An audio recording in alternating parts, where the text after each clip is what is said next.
Edu study junction पर आपका स्वागत है।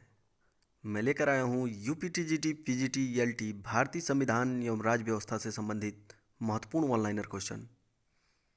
पहला क्वेश्चन है, किस अनुच्छेद के तहत उच्चतम न्यायालय को न्यायिक पुनर्विलोकन की शक्ति दी गई है? अनुच्छेद 137 के तहत। दूसरा, संविधान की व्याख्या करने का अंतिम अधिकार किसे है? सर्वोच्च न्यायालय को। तीसरा, किस अनुच्छेद में कहा गया है कि प्रत्येक राज्य के लिए एक उच्च न्यायालय होगा? अनुच्छेद 214 में। चौथा, उच्च न्यायालयों के गठन के संबंध में प्रावधान किस अनुच्छेद में दिया गया है? अनुच्छेद 216 में। पांचवा, उच्च न्यायालय में मुख्य न्यायाधीश के अतिरिक्त कुल कितने न्यायाधीश हो सकते हैं? उच्च न्यायालय में न्यायाधीशों की संख्या निश्चित नहीं है। छठा, भारत के किस उच्च न्यायालय में न्यायाधीशों की संख्या सर्वाधिक है? इलाहाबाद उच्च न्यायालय में। सातवां, किसके परामर्श से राष्ट्रपति उच्च न्यायालय के मुख्य न्यायाधीश की नियुक्ति करता है? सर्वोच्च न्यायालय के मुख्य न्यायाधीश तथा संबंधित राज्य के राज्यपाल से परामर्श के बाद राष्ट्रपति उच्च न्यायालय के मुख्य न्यायाधीश की नियुक्ति करता है। आठवां, उच्च न्यायालय के अन्य न्यायाधीशों की नियुक्ति राष्ट्रपति किसके परामर्श पर करता है?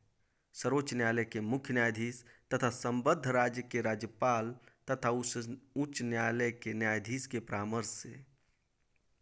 नौवां, उच्च न्यायालय में अपर न्यायाधीश की नियुक्ति कितनी अवधि के लिए होता है? 2 वर्ष के लिए। 10वां, उच्च न्यायालय के न्यायाधीश का कार्यकाल होता है 62 वर्ष की आयु तक। 11वां, किस संविधान संशोधन द्वारा उच्च न्यायालय के न्यायाधीशों की सेवानिवृत्ति आयु 60 वर्ष से बढ़ाकर 62 वर्ष की गई? 15वें संविधान संशोधन 1963 द्वारा। 12वां, उच्च न्यायालय के न्यायाधीशों के वेतन तथा भत्ते किस निधि से दिए जाते हैं? राज्य की संचित निधि से तथा उनको पेंशन भारत की संचित निधि से दिए जाते हैं। नेक्स्ट क्वेश्चन, भारत के किस उच्च न्यायालय का क्षेत्राधिकार सर्वाधिक राज्यों पर है? गुवाहाटी उच्च न्यायालय का। 14वां, भारत के किसी उच्च न्यायालय की प्रथम महिला मुख्य न्यायाधीश थीं? लीला सेठ। 15वां, किस उच्च न्यायालय की सर्वाधिक पीठें हैं? गुवाहाटी उच्च न्यायालय की। 16वां, जिला न्यायाधीश की नियुक्ति कौन करता है? राज्यपाल उच्च न्यायालय के परामर्श से। 17वां, नियंत्रक महालेखा परीक्षक की नियुक्ति कौन करता है? राष्ट्रपति। 18वां, नियंत्रक महालेखा परीक्षक का कार्यकाल होता है 6 वर्ष की अवधि तक या 65 वर्ष की आयु तक, इसमें जो भी पहले हो। 19वां, वित्तीय आपात किस अनुच्छेद के तहत लगाया जाता है? अनुच्छेद 360 के तहत। 20वां, वित्तीय आपात की घोषणा को कितने दिनों के भीतर संसद द्वारा अनुमोदित होना चाहिए? 2 माह के भीतर। 21वां, संघ सूची में वर्णित विषयों पर विधि बनाने का अधिकार किसके पास है? संसद के पास। 22वां, राज्य सूची के विषयों पर विधि कौन बनाता है? राज्य विधानमंडल।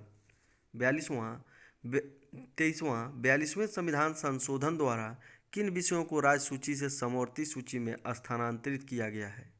वन, शिक्षा, वन्य जीवों और पक्षियों का संरक्षण तथा बाट और माप को।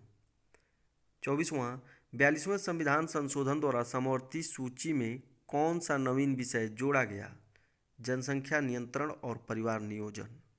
25वां, अंतर्राज्य परिषद के गठन के बारे में प्रावधान किस अनुच्छेद में दिया गया है?